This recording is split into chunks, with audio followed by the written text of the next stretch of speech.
Isang mapagpalang umaga sa lahat mga kagimat. Ito naman si Kaloy Agimat Itito. May ipapakita sa inyo mga kagimat na bago na mutya. Nakuha ko mga kagimat sa mismong bunga mga kagimat na nagiging bato na.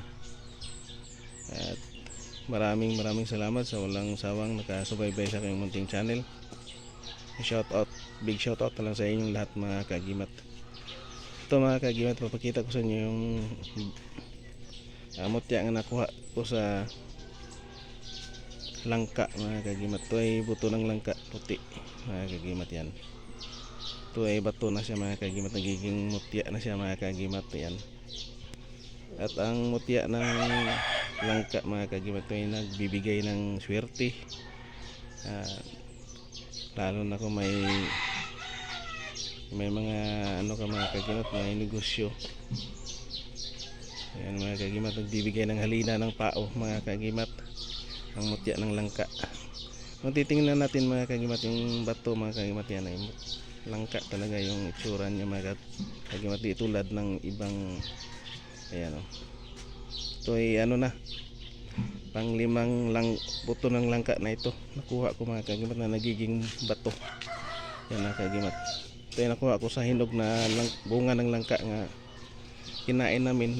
Nakatsamba tayo, nakakuha tayo, akala ko na siya, pero ito ay bato na mga kagimat. Yan, buto ng langka na nagiging bato. Nakakuha na naman ako mga kagimat. At hindi lang gamit ito sa pangpaswerte mga kagimat, pwede din ito gamitin sa mga, lalo na yung mga first time pa mga anak na babae. Ito ay pwede gamitin, ibabad lang sa tubig, ipainom sa yung malapit na mga anak. Yan ay di siya, para hindi mahirapan mga kagimat, kasi yung buto ng langka ay madulas yan mga kagimat. Ito ang gamit nito mga kagimat.